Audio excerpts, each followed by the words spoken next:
কান্দান কান্দায় নাই, ঠিক কিনা মুসলমান? তায়েফের ময়দানে আল্লাহর পয়গম্বর কাফের বেঈমানের অত্যাচারে পাথরের আঘাতে জর্জরিত হইয়া 3.5 মাইল রাস্তা দৌড়াইলেন। আল্লাহর পয়গম্বরের রক্ত মুবারক তায়েফের জমিনের মধ্যে টপ টপ করে পড়ে গেছে। তায়েফের জমিন পর্যন্ত কেঁদেছে। এমন কি শুধু তাই না, গাছপালা, নদী নালা, পাহাড় পর্বত কেঁদেছে, আসমান কেঁদেছে, জমিন কেঁদেছে। শুধু তাই না মুসলমান, আসমানের ফেরেশতারা পর্যন্ত কেঁদেছিল। সঙ্গে সঙ্গে জিবরাইল আলাইহিস সালাতু ওয়াস সালাম হাজির, ডাক দিয়ে বলে, পয়গম্বর আপনি শুধু একবার অনুমতি দিন, আপনি একবার যদি বলেন আমি সমস্ত তায়েফবাসীদেরকে 2 পাহাড়ের মাঝখানে ফালাইয়া পিষে তাদেরকে ধ্বংস করে দিব।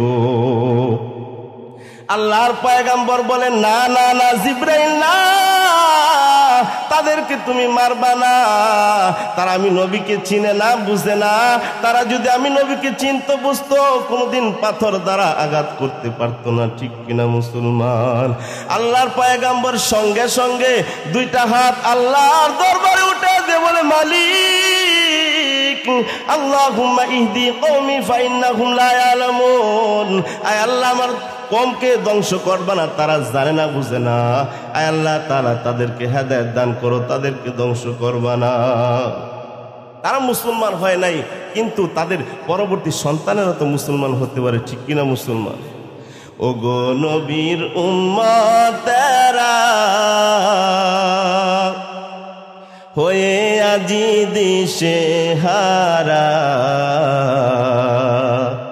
কুরআন হাদিসের চল যখন যাহা চায় মনে, নবী বিনে কে তরাবে ফুল সিরাত মিজানে, ঠিক কিনা জোরে বলেন? এমন এতিম নবী আমার, পিতা মাতা নাই যে তাহার, তারপরেও কত মারা মারলো কাফের বেঈমানে, নবী বিনে কে তরাবে ফুল সিরাত মিজানে, নবী বিনে কে তরাবে ফুল সিরাত মিজানে। নবী আমার জীবন ভরে দিনের জন্য কষ্ট করে, দন্দন শহীদ করিলেন উহুদেরই ময়দানে, নবী বিনে কে তরাবে ফুল সিরাত মিজানে, ঠিক কিনা জোরে বলেন? উহুদের জমিনে আল্লাহর পয়গম্বরকে কাফের বেঈমানের দল চতুর্দিক থেকে ঘেরাও করে ফেলেছে। আব্দুল্লাহ ইবনে মাইসামা তার তরবারি দ্বারা আল্লাহর পয়গম্বরকে আঘাত করেছে।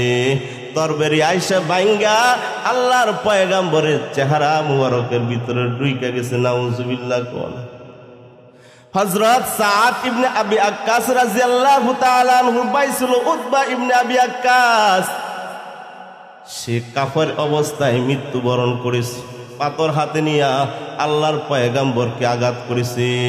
পাথর আইসা আল্লাহর পয়গম্বরের জবান মুবারকে লাগছে, নাউজুবিল্লাহ। সঙ্গে সঙ্গে আল্লাহ নবীর দাঁত মুবারক শহীদ হয়ে গেছে। আল্লাহর পয়গম্বর বেহুশ হয়ে উহুদের জমিনে পড়ে গেছে। আর ওইদিকে সাহাবায়ে কেরাম সব পাগল। মদিনার আনাচে কানাচে অলিতে গলিতে খবর ওইটা গেছে, মদিনার নবী উহুদের জমিনে শহীদ হয়ে গেছে। আর ওইদিকে হানজালা রাদিয়াল্লাহু তাআলা আনহু উহুদের যুদ্ধে শরীক হতে পারে নাই। বিবাহের রাত্রে ফরজ গোসল করার জন্য গোসলখানার মধ্যে চলে গেলেন। এমন তো অবস্থায় মদিনার রাস্তা দেখে জন বলে যাচ্ছে, তোমরা কে কোথায় আছো? মায়ার নবী, মদিনার নবী এই দুনিয়ায় নাই, উহুদের জমিনে শহীদ হয়ে গেছে। হানজালা রাদিয়াল্লাহু তাআলা আনহু ফরজ গোসল ফলাইয়া বিবিকে ডাক দিয়ে বলে, ও বিবি আমার, জলদি করে তরবারিটা দাও। যে নবী দুনিয়ায় নাই, আমি হানজালাও দুনিয়াতে থাকতে চাই না, তাড়াতাড়ি তরবারিটা দাও। নতুন বিবির অনুরোধ রাখলেন না, তরবারিটা লইয়া উহুদের ময়দানে হাজির। কাফের আর বেঈমানের সাথে যুদ্ধ করতে করতে তিনি শহীদ হয়ে গেছে। সুবহানাল্লাহ। যুদ্ধ যখন শেষ হয়ে গেছে, আল্লাহর পয়গম্বর ডাক দিয়ে বলে, ও সাহাবায়ে কেরাম, যারা যারা শহীদ হয়ে গেছে তাদেরকে বিনা গোসলে দাফন দিয়া দাও। আর ওই দিক থেকে ময়দান থেকে দেখা যায় এক মহিলার কান্নার আওয়াজ, নবী গো, সবাইকে যদি আপনি বিনা গোসলে দাফন দিয়া দেন, আমার স্বামী হানজালাকে আপনি বিনা গোসলে দাফন দিবেন না। কারণ বিবাহের রাত্রে ওনার উপর গোসল ফরজ হয়ে গেছে। আল্লাহর নবী ডাক দিয়ে বলে, ও সাহাবায়ে কেরাম, দেখো আমার হানজালার লাশটা কোথায়, গোসলের ব্যবস্থা করে দাও। এমন তো অবস্থায় গায়বী আওয়াজ আসমান থেকে আল্লাহর পয়গম্বর গায়বী আওয়াজ শুনতে পান। পয়গম্বর, যে হানজালা নতুন বিবির মোহাব্বত রাখিয়া আপনার মোহাব্বত দৌড়ায়, সেই হানজালার গোসল দুনিয়ার কোন সাধারণ পানি দ্বারা হতে পারে না। সেই হানজালার গোসল মাওলার জান্নাতের পানি দ্বারা হয়ে গেছে। কান্দিয়া বে কুলরে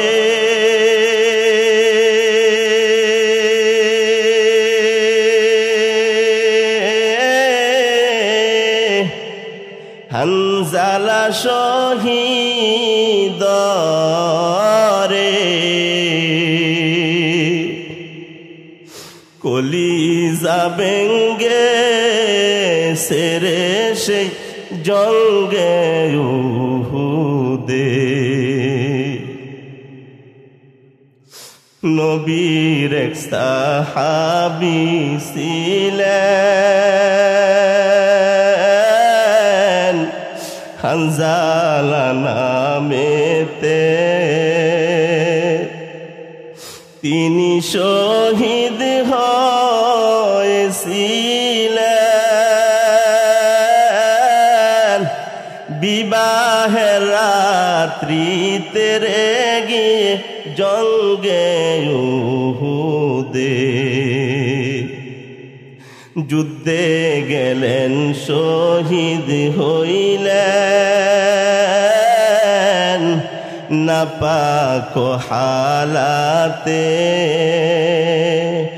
নবী জেনে সাহাবীদের